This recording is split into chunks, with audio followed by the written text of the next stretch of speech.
Hey everyone, welcome to our patch notes analysis. I have a co-host this time around. This is going to be the Smite update. This might be a weekly thing as the patch comes out. I'm here with my co-host Octane Pro. Go ahead and tell them who you are.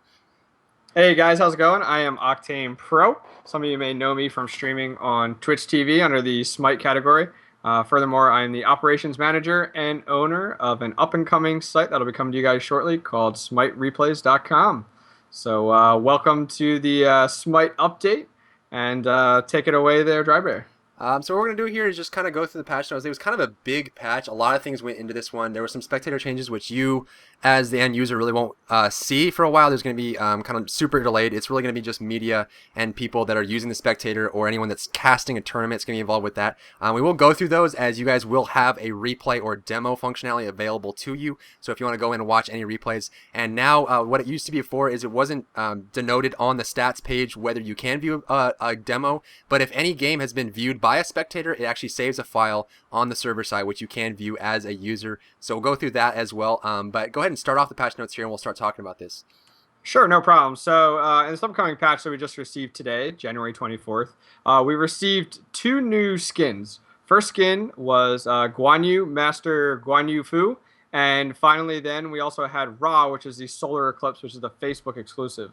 So Driver, what were your thoughts? Did you get a chance to see these just yet? Yeah, I actually did play with the Guan Fu skin. It's really awesome. It's kind of like the Agni skin where it has like the after trail where your foot kind of bounces and stuff like that. One thing I did notice is the shoulder pads from your passive fortified defense when you're near a tower or Minotaur or Phoenix or something like that is only the beads. Like there's a sash of beads around his waist. That's the only thing that glows. That's my only gripe with that is that you can't really see when his passive is active. But I guess intuitively you just see that he's near a tower or something like that. You'd understand that. But beyond that, it looks awesome. And I know a lot of people did end up picking up the ended up picking up the skin just because it was new and people got the refer friend stuff. So there's a lot of extra gems available. So I did really enjoy that. The raw skin's kind of so-so, and I think a lot of people will have the same idea with that. But beyond that, I mean, I really do like that they're still continuing with the art while they're fixing other things about the game. Yeah, it looks like that Raw, pretty much for those of you that are kind of figured out. It's kind of like just a color reskin, and pretty much it's just as an announcement and kind of partnership, it looks like, with Alienware. If some of you guys checked out the Facebook exclusive, you'll see that there's a lot of Alienware advertisement there, and the advertising where you can sign up to win an Alienware laptop. And if those of you looked probably about a week or two back, you actually could have seen Smite advertisements on Alienware's website within their screen regions of their computers. So there's probably a partnership going on there, kind of some cross-marketing and stuff like that, but there's been nothing just released just yet. But this raw skin was kind of to go along with that announcement right now. That's what it looks like, especially with the laptop and stuff like that. I mean, everyone likes filling out papers just to get free stuff, so it works out. Definitely. So breaking into draft mode, which is the next section of the updates here, there's been a few different changes. First line, in ranked and challenge conquest matches, players from each team now draft gods while in match lobby. So I'll let you, Drybear, kind of explain that and the process of how draft mode works to any of our viewers that don't know what draft mode is. Well, a lot of games that, if you guys were younger and you played like RPGs, something like that, they will be turn-based. This is the same idea here. It's the fact that if you have an all-pick game, it kind of ruins the team play cohesion, how you're building a team comp or something like that, where people can come together and plan out their builds. A lot of this too, and I do believe if one god gets drafted on one team, it can't be drafted on the other team. Is that correct? That's correct. But you also have the option, which, let's say you have both of your sets of teams have been created, you can trade between. So if Drybear and I pick two different gods, and last minute we're like, oh, let's switch, you can trade. So that is an option within draft mode now as well. So the biggest thing about this, and there's a lot of upsides and downsides to draft mode, and this is one of the things that we do see in League of Legends that isn't the same thing in there's a corollary between Dota and stuff like that. Whereas in Dota, when you're playing something like that, I don't know if you guys are fans of Dota, but if you have a draft mode, it really changes the whole dynamic of the picking and the stages and stuff like that, just because when you go in there, the order in which you pick the gods is incredibly important. Which gods you pick is incredibly important. But not only that, you are also influenced by what gods the enemy team picks. So if you're looking for a team comp that involves an Emir, but the enemy team drafts an Emir right before you do, you now have to change that dynamically and live as you're doing that. So that does prevent mirror matches as much, but it also changes how people draft. So I think this really does help, especially with the current meta in Smite, simply because there's this problem of there's a lot of great gods, but there's this top list of gods that outshine everyone else. Yep. No one picks Kali. No one picks melee physical carries other than Wukong. It's not that Kali or any of those other carries are bad. It's just that Wukong is that much better. And I think with this draft mode, if someone picks Wukong, that forces people to get creative and pick other gods and incorporate different team comps and lineups and lanes just to bounce around that. And I think we're probably going to see some kind of development like we do in other games where support gets picked first, then possibly a tank or something like that, and then going on to that. Just because if you can get a solid support, then you can feed the carry and get them farmed enough to keep that going, and you don't really have to worry about what carry it is because they'll have enough money to kill everyone anyway. Correct. And one thing Drybear didn't mention was that you now get to see what your opponents have picked. So that's one thing to keep in mind. In the past, you kind of just joined a Conquest game, selected your gods based on just the team comp you saw, and then you locked in and off you went. But now you're going to have a back and forth motion of, okay, Team A picked this, now Team B has an option. They can't pick what Team A picked, but they get to see what they picked. And it's a whole separate strategic part of the game. And as Drybear had said, it's going to start to make the meta game, even at a lower casual player level, very strategic. So some really cool things coming out of draft mode there. Another thing that they mentioned, kind of under the draft mode category, in order to join ranked matches, you must now own at least 12 gods. This ensures that you will be able to select a god even if you are the last person to draft a god following bans and other player picks. So kind of some criteria when it comes to ranked. I know for a lot of new players joining in who don't have the funds to purchase additional gods, the only real way for you to get additional gods is by favor. But this will that's the only way possible with this new system for ranked matches only.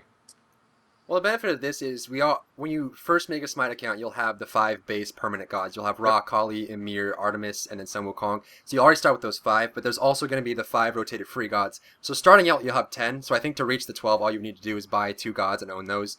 So not really a huge deal. It does make sense, though, because one thing I did forgot to mention about the draft mode is they're going to be alternating bans. There's still going to be one ban and the other ban. Whoever banned first will pick second. So it's going to be ban, come back. And it's going to be 1 pick. And then since there is an odd number, you have 5 and 5.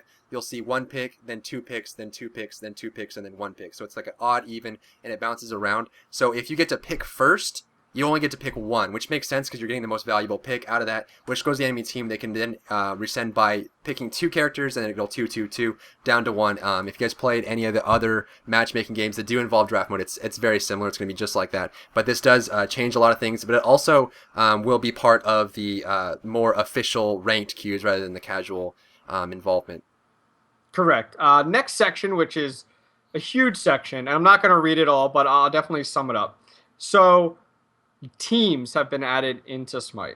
Now, there have been teams in regards to out of Smite, and, these teams like Juice Gaming and Reason Gaming and several other SK, all those. But what this is that it actually puts clan tags in the game. So what happens is, let's say myself and Drybear want to be on the same team. I can go into game, go ahead and select the team tab, which is under social now, create a team, name the team, and then come up with our own unique team tag. Up to 3 characters total, a minimum of 2 that you can put in there. And this will then allow, and I can invite him to our team. Then we can invite up to 9 people total, including myself. You can also set your ranks. Your ranks start out as initiate, member, officer, and leader. Leader has the ability to invite members, to kick members, and to set up a message of the day type of style. The officer has the ability to do all the same except to kick the leader. Member and initiate are exactly the same right now, but all these abilities are in there. So the really cool thing about this is now, okay, you have this team. Well, what are you going to do with it? You're not only going to see the team tag when you're in game, but there is now a new feature in the game which is called Ranked Team Conquest. And it has to be 5v5, and it has to be 5 out of the 9 players on your team to join that are level 30 or above, they say, which is kind of interesting because they put that above part, saying that, like, hey, we're hinting, we're going to raise the level cap. So I assume once it launches or on launch day, they might double it to 60 or something like that. But yeah, so that's the team setup. Drybear, what are your thoughts on that? I like it, and I think the way that it was going, because I don't know if you guys have been paying attention to the competitive scene or anything like that, but if you switch teams, there was a lot of people switching around, and I'm not going to mention any names or teams like that, but if you switched rosters or something like that, you actually had to go into game and purchase a name change. You actually had to go through that. And it was really important for teams to have this kind of functionality. And it's good that they had it now as their as the competitive scene evolves, so that you can add that tag to the end of your team, and it makes it really nice. And this also will segregate casual and competitive play, so that the people that are playing on a 5 team and stuff like that, they're queuing and practicing. A lot of times when you're playing in the last month or so, and you hop into a 5s queue with a random, like, even, you know, me and Octane both have viewers. We do viewer games with 4 people. We hop in a game, and all of a sudden, you know, Reason Gaming comes up, Juice Gaming comes up, Procore Gaming comes up, and all of a sudden you're facing this competitive team. So this kind of separation really will, you know, influence casual play. And I think they really are looking for just allowing new players to hop into the game and not be, you know, stomped out or discouraged in any way. So I think that really will help out the growth of Smite. Correct. And we'll go over a little bit more about the different game modes. They did a whole overhaul of that coming up here in just a few minutes. Just a few other things to tap in here. Another feature that they added into the game was a refer a friend. If any of you guys have played World of Warcraft, you know kind of what refer a friend is. There's always a benefit. But what they added in here was, over the past several months, we as players in the closed beta had the option to give out beta codes. They limit it sometimes to 5, and they opened it up to more. Well, anyways, now that's coming back. So what you see is you have a refer a friend program. So if you go into Smite and you go to the refer a friend section, you can see every person that you gave a beta code to, what level they are, and then what Smite has done is it has said, okay, we're going to reward you. Depending on how many levels that person got in the game will determine how much favor you get, and even how many gems you get. So it's kind of cool because, like, I had a few level 30 friends, so I got a whole handful of gems, a huge amount of favor, and so the high res was like throwing money back at me for bringing on friends and them actually staying. So that's another feature that they just added, refer a friend. Any thoughts there, Dry Bear, on where that could go from here? I love it. And I think that's one of the biggest obstacles that new games face is, you know, you can do as much marketing as you want. You can do as much pouring into the competitive scene as you want. But really what makes games grow is word of mouth. So if you look at games like Minecraft and games like DayZ, they were really mods or small, very basic functionality games that actually exploded. Minecraft was huge. All of a sudden, out of nowhere, DayZ, same was a mod for Arma 2. So these kind of games spread because of word of mouth. People enjoyed it so much that they said, hey, come play DayZ with me, come play Minecraft with me, and now we're going to have the same effect where they say, come play Smite with me. So the fact that there's, not only you want to tell your friends to do that, but since there's incentive for you, you're now going to do it for people that are just acquaintances maybe, or you're going to put it out on forums or something like that. This is going to spread the game a lot more than just marketing could by itself. I agree. I'm looking forward to it. And yeah, I mean, it gives you an incentive. Plus now we have even more beta keys to give out. So we can give out more beta keys to any viewers that at least are on our streams that are looking for, you know, to get in. And it's great because then it kind of gives us a reward for doing that. Absolutely. Alrighty, well, let's jump into the general section. Take it away. All right, well, there's a couple things that were just kind of overview for the game. They did do a makeover for the Conquest map, a few things there. They kind of adjusted some of the effects. They widened a little bit of the lanes. They made it so one side of the map is green, one side of the map is red. So it's a little bit easier to delineate where you are and what team's what. They spread out some of the areas inside of the Minotaur area, the base itself. So definitely some big updates. They made the lines of where the tower begins, the area where you would be shot or be made aggressive by the tower. They made that a little bit easier to see. So there's just kind of some aesthetic things, and what this tells me is that they're really moving towards a progressive pipeline towards a release or something like that. Obviously they went open beta with this patch officially, although they've kind of been in open beta for a while. So there's a couple things there with the layout. They also did add in resolutions and screen types, kind of like if you guys do play League of Legends, where there is a lobby that's separate from the game itself. It's kind of like that. They have separated the video settings from the lobby and the game itself. So if you wanted to have a lobby you know, minimized and, you know, on your desktop somewhere, and then when you launch a game or you get into a lobby, it'll actually open up, and that will be a separate video setting. You can do different resolutions there, which is kind of cool. I mean, it's a small thing, but it's just all these little things that'll start adding up. What do you think about these? Oh yeah. Well, looking first at the aesthetics, I played a lot of games. I'm a nerd. Come on now. And when I got into Smite today, I literally forgot that I was like playing my Conquest match because I like joined in and I'm on the blue side. And I'm like, holy crap, like the throne room for the Minotaur was beautiful. Had like all these blue draperies everywhere, and the graphics were just so polished. So then you walk out, you're in lane, and it's like, wow, there's a huge volcano in the background on one side, and like a huge mountainside on the other side. And then you walk by like the fire giant volcano, and you can't miss it because it's like it's like just so vibrant from the lava. So I was super distracted my first game, and I get up to my first tower, which is my own tower, and that line is so defined now. Since I'm on the blue team, there's a nice blue line directly around the tower that has a nice power pattern to it. And the really cool thing now too is the towers, the flames that are in the towers are blue to match, and the goblins holding globes are blue to match. So like they, I don't know if they brought in a new artist or what, but they definitely went like they went far beyond, and it's awesome. My big question regarding this though is, does the game require different video graphic requirements now, or processor graphic requirements now? Because they didn't really say anything about that, because it is more intensive now. Now, from the community, I gathered some people were running into FPS issues with a lot of like really bad issues. So I do not know if they bumped up the graphics, and so now they're running into issues. But either way, I think that's awesome. And my second thought is regarding the resolution. It's awesome. They took a note out of League of Legends of something that works, and it's perfect. Now, Dry Bear can contest. I spent all day in Smite while at work because I could have it to minimize to this giant little resolution screen, still get my work done, still communicate with friends online and teammates. So I think it's a great idea, and it's perfect because it works seamlessly where as soon as I enter a game, boom, it opens up to full resolution. So definitely some really cool additions, and I'm looking forward to seeing what they do with the graphics in the future. Absolutely, me too. And I think it's hard to separate whether it's because patch day is always gonna have bugs. You can fix the programming and the code and make it all polished as much as you can. But once you release it, there's always going to be bugs. So I think after a week or so, we'll see. What I've heard from some people is that there is actually some optimization that went into it, so hopefully it actually runs better. And I think we've had a lot of patches where there's just bugs going everywhere. People are crashing all over the place. So I think we'll give it some time and see what happens there.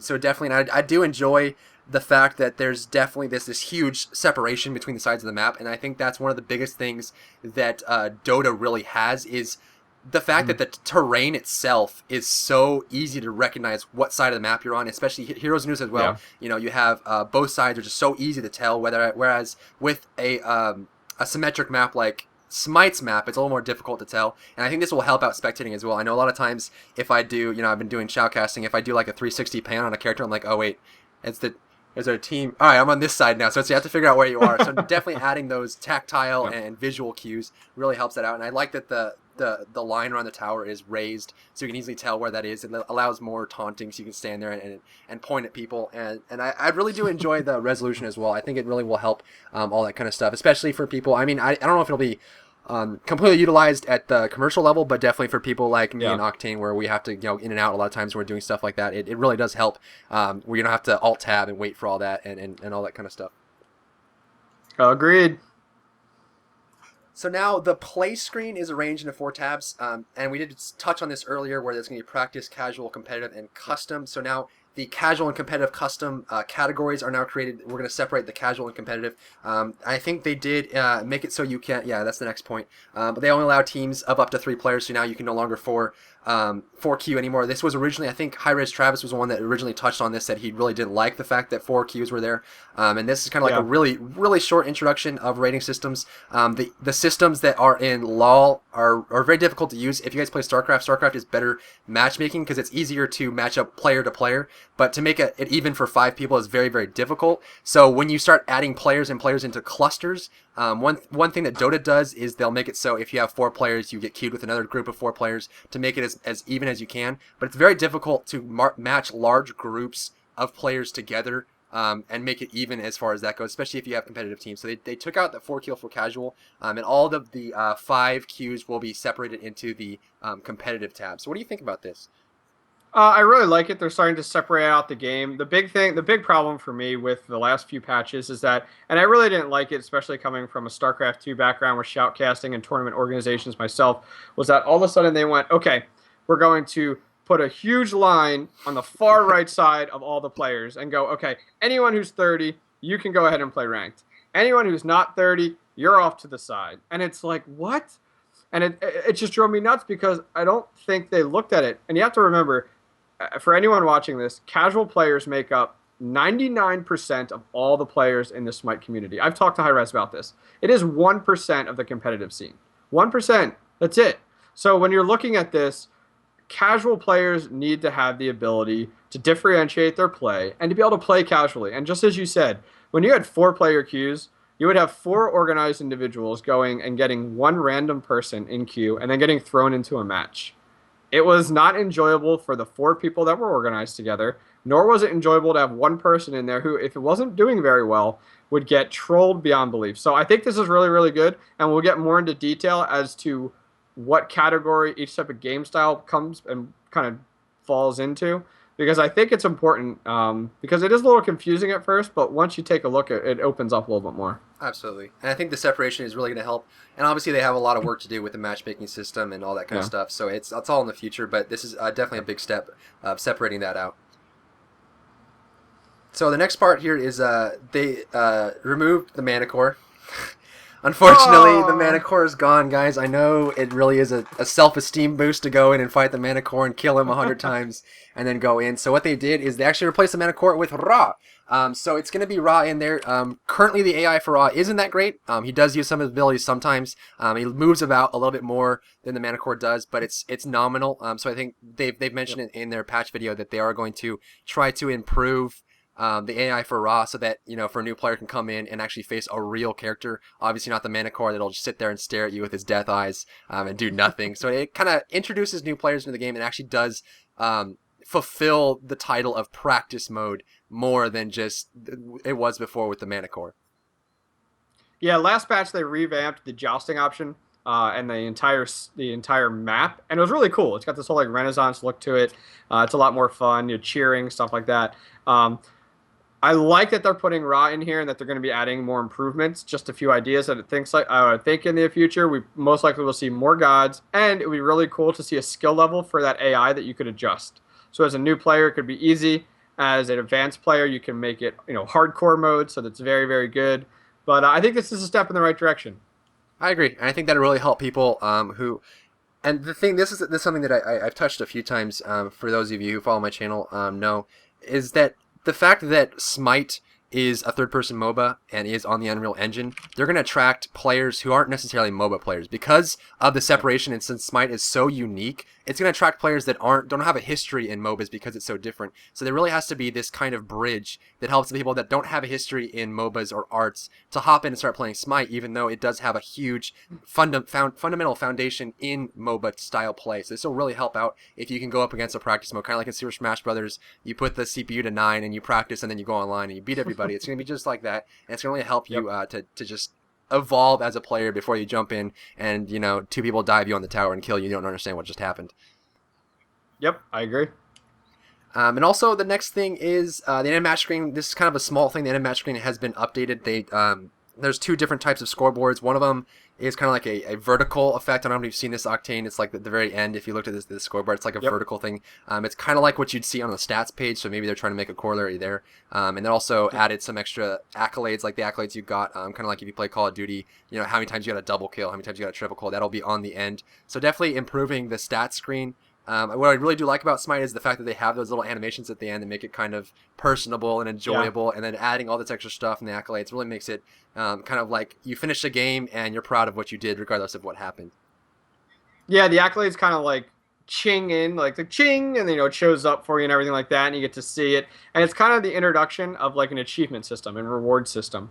I can see them expanding on that in the future to add that in there. You have all these different accolades that you can get, and once you get all of them, you unlock X, Y, and Z. So I can see them, moving into that a little bit more. Really cool to see. I didn't expect that at this point in the game, just a more extensive. But hey, information is more, and they're definitely supplying that for us at Endgame right now. For sure, I can agree with that, and it's definitely something it's nice. And the thing that I really enjoy about Hi-Rez is they seem to be doing the nice things and the functional things in tandem. So you see these big updates that kind of improve the game, but also you got a new skin and you got all this stuff. So it seems like they have a good separation and delegation of work over there at Hi-Rez, and it's all coming out in a good fashion that people can enjoy and also be happy the fact that the things they hate are being fixed. Yep, I agree. So we're going to go ahead and head into the next part here. This is one of the things that, we know stats went down. They have in the item store, they added an ability to view stats. So this is kind of like it helps you, figure out where your maximums are. So if you reach your cap or anything like that, it's not really that big of a deal, but it's something that it does help. Once they did remove the stats, there was no way to check what the caps were. So everyone would be like, how close am I to my CDR cap? How close am I to my lifesteal cap? Yeah. So this is kind of like a nicety type thing. So the next thing is they made it so if you go to the god screen, there's going to be a history tab for your god, which is awesome.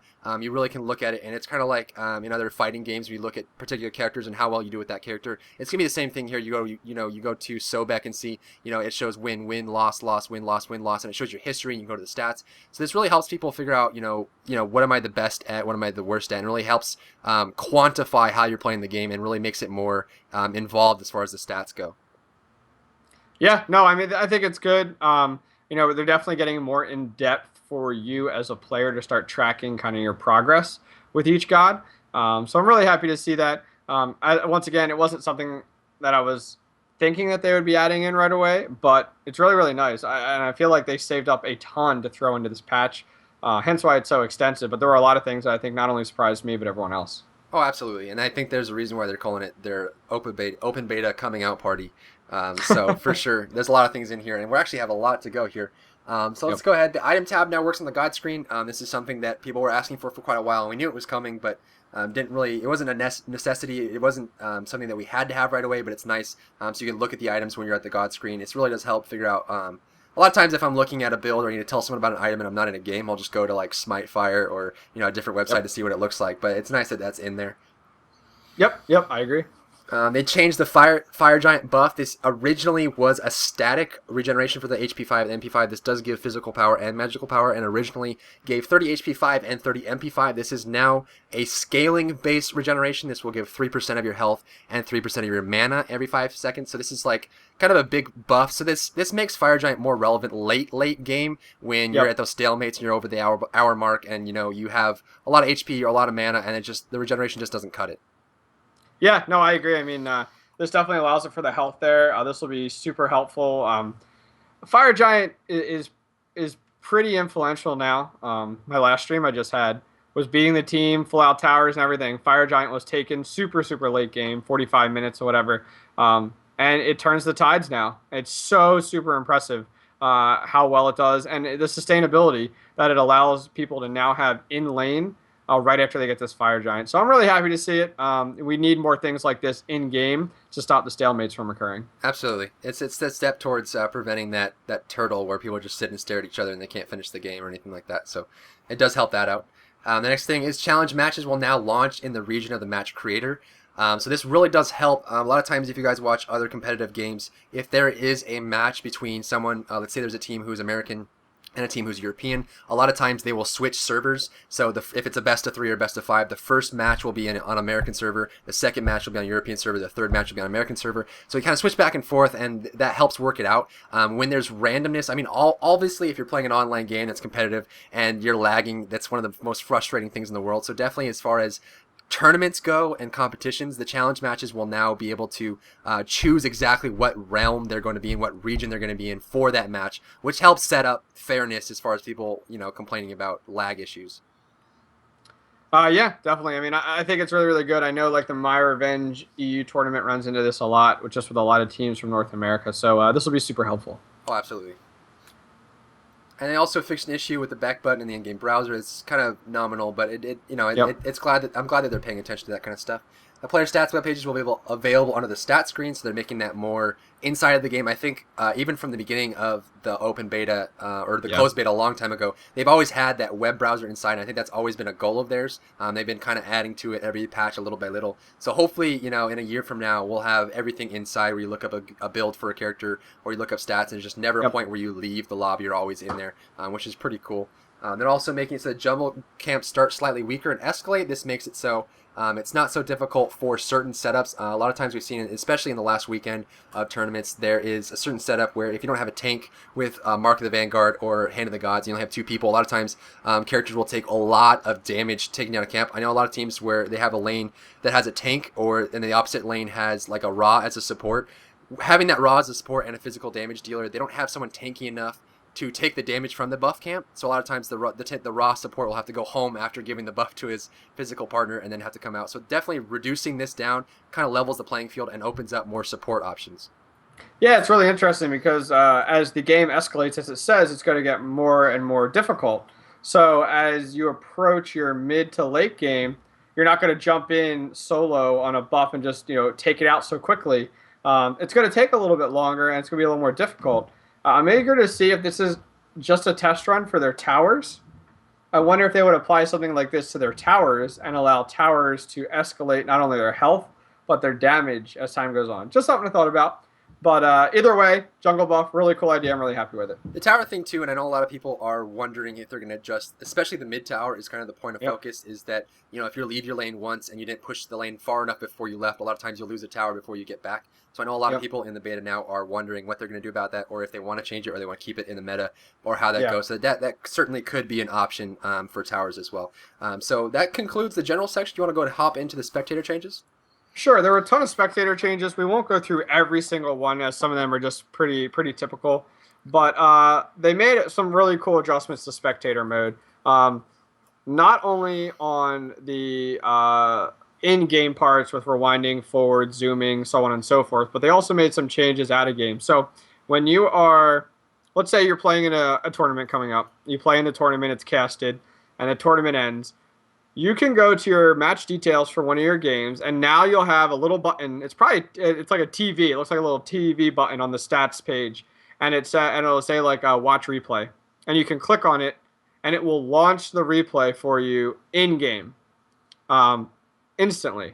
Or if you're out of game and on the stats page, you click on that television button, and it will then go ahead and bring up another window that tells you the exact command to put in game. That's one method they added in. They also added in a second method where, let's say you don't even see a stat, you just have the match ID. You can go ahead and type in /replay in the match ID and get in on it. This is really, really great. They're getting more and more towards the replay status that all of us would really, really like, especially for me, starting up smitereplays.com. But and a lot of the spectator stuff really, it makes it a lot easier to now jump in on spectator. You can do /spectator and the player name, or you can do /spectator Q and the player name. And the difference between that is you can jump right into a game, or you can jump into the queue where they're, you know, doing their picks and all that fun stuff. So a lot of really, really cool changes, a lot of rotations that have been smoothed out with spectator. It looks really, really great. Please keep in mind, though, spectator mode is still limited to high-res and shoutcasters on a limited basis right now. They haven't opened it up to everyone. So the downside of that is, like, you're like, oh, wow, I can watch a replay. Oh, my replays. You can't, unfortunately. If your replay has not been spectated, you will not have that little television icon flag on your match ID. So we're still waiting for that release. Hopefully it's coming out here shortly for more spectators. I know they're testing spectator mode version 2, so we'll have to see kind of what comes from that here on out. What are your thoughts there, Dry Bear, on some of the changes? I love it, and obviously there's the back end part of it that really goes for people like me and Octane and high-res developers and stuff like that. But definitely the fact that the replay mechanic is available to you as the player really does help. I mean, I know a lot of people in other games, as the MOBA genre evolves into a more competitive sport, people like to watch the replay on their own computer, on their own game, while the shoutcaster's going, so they can look at things that, you know, maybe the shoutcaster isn't looking at or anything like that. It really allows them to immerse themselves in the game. They can look at item builds or scoreboards while people are talking. So definitely, you know, if you see any VODs from smitereplays.com or anything that I do on my channel or anything like that, you can obviously go and open up the match ID and watch it for yourself and all that kind of stuff. And if you just want to look at competitive matches, if you look at the histories for competitive players and look at their match history, you can look up the match IDs, pull up the games, and just spectate it with the replay system, knowing that obviously you have to make sure that that little TV is there at the top of the screen, knowing that the spectator did see it, which means a file was created so that you can actually watch that. Not all files by default are watchable for the replay system, but definitely it will let you know which ones are. So if you want to go ahead and look at competitive games, I know a lot of people do learn from competitive players as they're on the edge of the top end of the tiers there, so it really helps a lot of people learn the game and improve their game. So if you want to go check out, you know, you missed a tournament and you don't want to go watch the VODs or anything like that, you can just go check out the matches yourself or just look at the finals or anything like that. This does allow that to happen for the player themselves that aren't really involved in media or anything like that. So I think it's great. Yeah, no, I agree. So that was the spectator section in a nutshell. There's a lot of more fine. If you're really into kind of the technical side, make sure you guys do check out the patch notes and more detail there. But why don't we go ahead and jump into items? First item, which I think is the most controversial item, but I'm super excited about because anyways, Aegis Amulet. Cooldown increase from 120 seconds to 150. If we jump back a few patches, they already made an adjustment. What was it, 80 or 90? 90. And now it's 120, and now it's getting moved. Now it got moved to 150. Oh, Ares is viable again. Thank God. So yeah, so that's Aegis Amulet. What is your thoughts on that? It's amazing to think, and the reason that they're kind of going back and forth a lot of these items is there's so much changing. They had the stats involvement, they had the passes for the ability items, so they adjusted the cooldowns because of that. And then once the passes were removed and the stats got removed, they had to adjust those cooldowns again. And now things are changing, so they're kind of settling in a good situation there. And I know a lot of people do feel that Aegis Amulet is something that in some eyes is overpowered, in some eyes is a little bit underutilized. And a lot of people that do follow my channel know that I have a big opinion on Aegis Amulet. The fact that if you use it correctly, it's great. But if you use it preemptively or a little bit too eagerly, a calm, competent player will just wait and line their skill shots on where you're standing. So I think that's why it's not really too strong. But I do think that the 120 seconds was a little bit too short. So maybe by giving that extra 30 seconds, kind of get it closer to that threshold where, yeah, this is okay. Because a lot of times, like you said, with Ares, you'll use an ultimate, go home, come back, and it's ultimate time again, and the Aegis Amulet's back up again, and it's all that kind of stuff. So definitely, it really does help with that. And a lot of ultimates, like Ymir's ultimate gets countered, Freya's ultimate, Sobek's ultimate, all these ultimates that have a big burst of one single damage, Ra's ultimate as well. It really does help with that. So definitely adjusting that really does help with a lot of the abilities and makes it more... there should be a downside to using it, is what I'm trying to say, is that you should be careful when you use it, not just use it every time you need it, just trying to plan it out. So it's like more of an intelligent choice rather than, oh, I have an Aegis Amulet. Yeah, the second item is Purification Beads. Same thing, cooldown increase from 120 to 150. I think we'll start to see a little bit more of Aegis Amulet and Purification Beads both being purchased. We do see that a lot in mid lane, a lot of the times with some tanks, depending if they Creeping Curse or whatever. But because of this change and the timing, might see a few more people getting Aegis and Purification Beads just to be safe because the time has increased so drastically. What do you think about that? I think it's important to do that, and a lot of the reasons, I mean, literally, if you guys look at the Smite repository and look at the active items that are purchased by the top tier players, it's pretty much just Aegis, Amulet, Purification Beads, and Sprint. The only difference is whether you can get Sprint or you get Purification Beads. The difference there would be if you're up against a heavy CC team, you'll need the Beads. If you're up against a heavy slow team, you'll need the Sprint, because the Sprint does remove the slow, as the Beads would. So definitely kind of adjusting the Purification Beads and not the Sprint might make that more of a different choice. And also, if you're going to, nerf the Aegis Amulet, you really do need to nerf the Beads as well, because there's a lot of overlap between abilities that does counter. Correct, yeah. And the last item, nothing too crazy. Mystical Mark now has a new effect. Which is awesome too, because a lot of times you won't really know if you're in Mystical Mark range or not. In Dota, you have the Radiance, and it has that glow on you, so you know, which is pretty important. Yeah, but now we're going to go ahead and jump into Gods, and I'll let you take that away. So starting out, and this is something that a lot of people... I've seen mixed reactions to this one. So the first thing is going to be on her. What they did is this kind of the same thing they did with Artemis. During the Desert Fury animation, or while you're channeling Desert Fury, you are immune to all crowd control effects. And I think this was a little bit necessary. Some people think that Onher's a little bit too strong, and this might push him over the edge. But the thing is, it's almost like Onher's too counterable. Because if you get stunned, or if you're sitting there and you start going, "Behold my fury," and he just freezes you in the face, and then that ultimate is just completely null. So I think that is important. We'll see how that does change up as far as laning phases go, in incorporating Onher into different lanes. It also makes him a little bit stronger in the mid lane.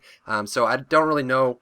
I'd have to play him out and see how the meta would evolve with Onher there to see if it's a little bit too strong. But I think it definitely was necessary, because it was almost too easy to take down Onher in his ultimate.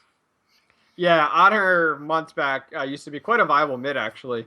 And, I just laugh because that scenario you're talking about. If you're as Anher and you're about ready to go ahead and pop it, and all of a sudden you're in the process, you're frozen, and you're like, what the heck?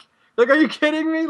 So I completely understand this. I think this is extremely necessary for Anher. I'm very happy to see him coming back into the game, having the viability for not only mid lane, but also for the side lanes as well. So I think this is great, and I think it's definitely necessary. Right. The next thing too is Hel had her mana costs for all of her abilities upgraded. It's not a whole lot, so at the base level it's going from 60 to 70, and at the max level when the ability is maxed out it's going 80 to 90. So it's a 10 mana increase, but this kind of just, I think what they're doing is they're a little scared to over buff or over nerf her. I know a lot of people are Yes. complaining about Hell. Hell is a very common ban if you guys are playing Conquest a lot. Hell and Sobek, all those kind of players, but Hell especially gets banned a lot just because her scaling potential and her influence in team fights is a little bit too strong. So I think they're kind of tiptoeing with it. They're going to start throw out little baby nerfs and changes to her. So a little bit 10 mana increase to her abilities, and let's see how that works out. And I think they're just going to adjust it over the next coming month or so. Yeah, I honestly don't think this is enough, to be honest with you. A reason I say that is because Hell doesn't really have a mana issue, and she's not going to have a mana issue from this. The big thing that you guys will have noticed was that some time ago, during the last patch, I think it was, or maybe the one before that, they made an adjustment to Hell, where Hell had her ability to phase between the two different phases at level 1. She's the only god that has her ult at level 1. And I think that's where Hell went from, she's a good player, to Whoa! dang, she's amazing, and we're banning her every single time. And I know casual players will say this. I know competitive players will say this. I think that this patch should have said, hey, we're putting Hell's transfer of the phase back to level 5 like everyone else in the game. But that's just my 2 cents. But yeah, so we'll see what happens. But as you said, they might be testing the waters, and they might go, all right, we really need to just make a big change. I think that's what's happening, because I don't think they want to do, obviously with the Thor, they realized that Thor wasn't getting picked or winning as much as they thought, so like, hey, let's add damage and a stun, and they started throwing all this kind of stuff at once. It was a little bit too much, and they had to pull back, so maybe they're trying a more, tiered approach to step by step to try and do this. I definitely agree with the fact that her ultimate level 1 was a little bit too much. In the side lane, she's still fine, just because as a support player, she really does play that role. Unfortunately, I think one of the main reasons why she's so strong now is if she goes mid and picks up momentum, she's kind of hard to stop. She's almost impossible to stop if she gets up a lot of momentum, gets a Doom Orb or something like that, really high level experience or gold. And the reason that this is so good in the mid lane is because if you can get your heal at level 1 or anything like that, you can push the wave so much easier. You can do a lot of damage, or you can drop down the heal and keep the wave all the way up at the tower, which makes it a little bit too strong, which means her scaling potential is just way too hard to deal with. So I think they're kind of just like throwing small little things at it, and hopefully they'll get to a point where Hell's a little bit more comfortable. Yeah, I agree. So up next is Hercules, and I know a lot of people were expecting a little bit harder of a nerf drop on top of Hercules' face, but this time it does seem, I feel like an air of caution when they're doing this. So the first thing is they fixed the bug where it turns into Geodude and he's just a giant boulder. I know a lot of people did enjoy that bug, but that is now gone. The next thing is Earthbreaker. They fixed an issue where the damage was applying instantly instead of when the rocks hit enemies. This, again, not really that big of a deal for Hercules. The damage application is not what people had a problem with.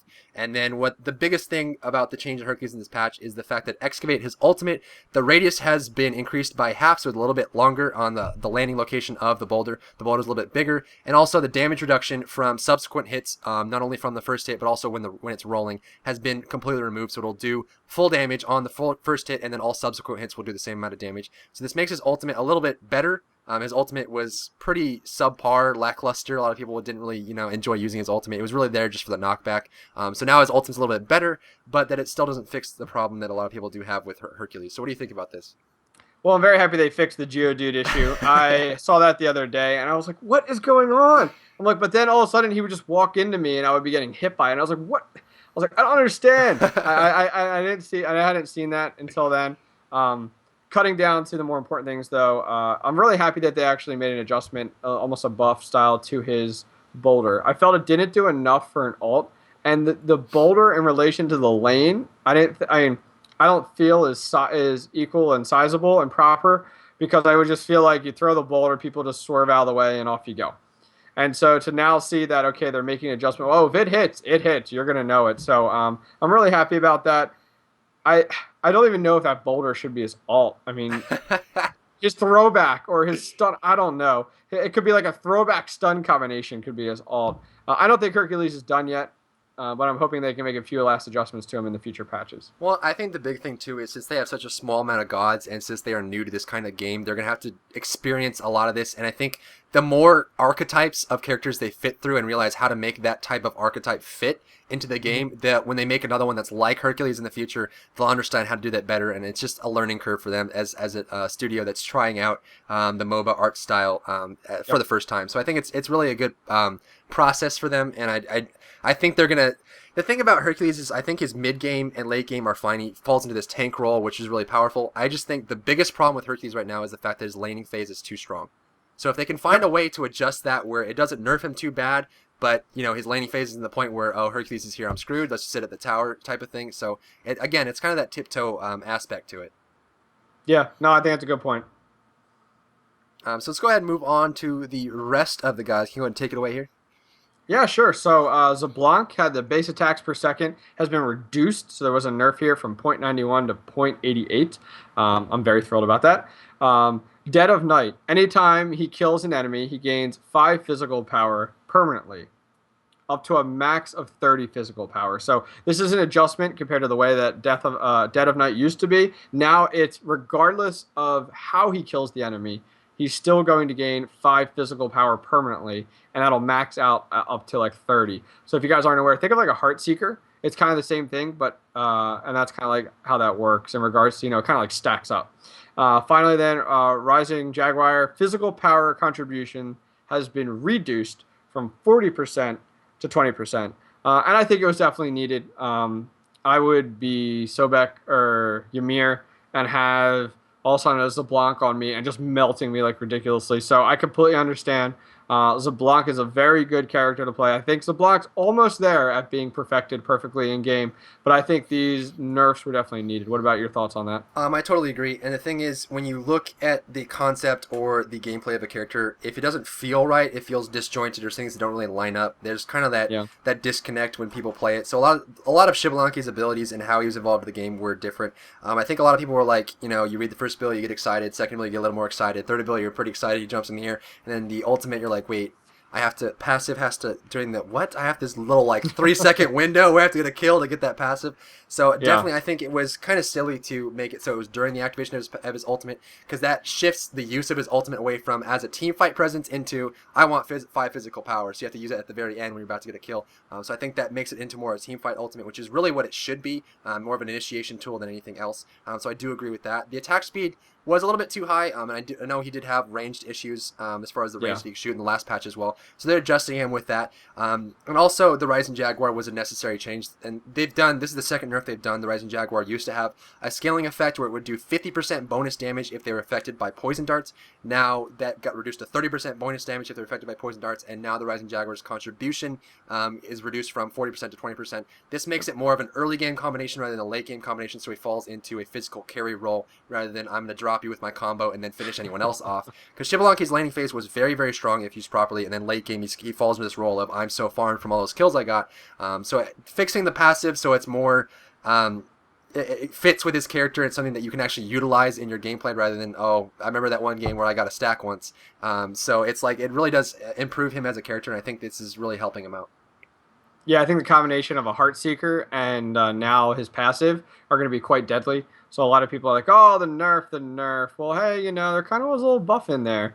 But something to keep in mind with Xbalanque. And the final god adjustment, lo and behold, actually Zeus. All of the graphics for Zeus have been modified for performance and appearance. Chain Lightning, the way the Chain Lightning passes between targets has been modified. The timing between each target is now consistent, independent of the distance. I could definitely see the difference today when I was playing against Zeus. He almost has this like darker look to him, but his lightning bolt glows a little bit more. And the real good thing I liked was the lightning bolt charge that sat around the enemy or a minion was much more visible than in the past. You could tell, oh wow, they definitely have that on them, and you could tell how many charges they had them on them a lot easier. So I definitely like this change. What are your thoughts on the adjustments? I think it was quite necessary, and I think Zeus was, even in the alpha, from what I understand, Zeus was one of their very first developments as a character, and you could tell really with his graphical design and the effects of his spells, he was kind of inchoate, so I think an upgrade to those really does help him as a character. It does seem like it's more of a majestical smite rather than just, oh, that's a blue line on my screen type thing. So it really, it makes Zeus more involved, and I think I definitely agree with the fact that the charges are more visible. They're more spherical rather than just kind of like this weird thing, because it was hard to delineate the fact that there was a charge versus the line that goes around their belly. So it's a little bit more available, and it makes his ultimate kind of, it feels more like lightning. I think they do have, one gripe I have about it is it seems like there's more of a bloom effect on the map, and Zeus kind of glows really, really brightly. So, I mean, after like 20, 30 minutes, it starts to hurt my eyes specifically, just because there's like a lot of bloom on the lightning. But definitely the effects do look really polished and really nice. Yeah, I'm really interested to see if they make these adjustments to the other original gods that they came out with. I know there's several of the original gods which kind of have this very plain textured look to them. Nothing's really smooth; it's very blocky. So, really interested to see if they actually do that. But either way, I'm happy with how Zeus turned out. Oh, absolutely. I mean, if Hades Ultimate felt like you were falling into a black hole, it would be pretty cool. You know, if they enhanced that effect and stuff like that, rather than just purple poop that just comes out. So definitely a good change there. Yep, I agree. So is that going to do it for the patch notes? That is it. That is the end of the patch notes for tonight. So what do you feel about overall as far as, number one, the state of the game currently and also where it's headed? Let's see. Right now, the state of the game, I think, has pretty much been given a kick in the right direction for the competitive scene, but also for the casual scene. There's a huge divide between the two, and I know there was a lot of stress actually going on there. Like, oh, well, you're building the game for this community or this community, and this entire patch definitely branched it out and allowed it. Okay, there is ranked team matches for teams. I mean, from our understanding now, eventually we're going to see some like team rank stats, which is going to be really cool because then each team will have a stat, maybe even a rank in a ranking system. But then on the casual side, the casuals now have a much easier place to go and play, where hopefully they're not running into these 4-man pre-mades or 5-man pre-mades. So I'm really happy to see that. The team aspect, I think, is the biggest thing for me. If I was to pick one thing from this patch, which I'm really happy with, is the team aspect. It puts it in the right direction with the combination of the team and also the fact of the recent announcement. If you guys haven't heard, the $100,000 tournament sponsored by Hi-Rez, that will be an invitational only tournament. I think it's a big deal. It was kind of interesting. Today I posted on Twitter about the open beta announcement and the $100,000 announcement, and it got some attention. MLG Sundance saw it and had retweeted it. We also saw DJ Wheat, a very large shoutcaster for StarCraft 2, had retweeted it. Smite is going in the direction where the competitive scene needs it to get the attention it needs, and I think this patch is doing it. Overall, I think the direction I see it going, I think we're going to see more and more of these huge game-changing changes that we didn't even think we needed are now getting added into the game. So I'm really happy with it. What about you? What are your thoughts? I think the same thing. This was a pretty loaded patch. It had a lot in it, and it's nice to see that they have this multifaceted approach to their development, that they're making sure that the very bottom of the bottom, the aesthetics versus the gameplay versus the functionality versus the competitive scene. A lot of games have this issue where there's a separation between the casual and competitive. Some games will focus too much on the competitive, and then it's too hard for casual players to get into it. And some games will have too much of a casual aspect where there's no competitive scene, so they don't get sponsored tournaments, they don't get their name out there. So the people that are actually looking for a competitive scene don't get it, so their game falls off for that reason. So I like that they're trying to separate, but also focus on both of them at the same time.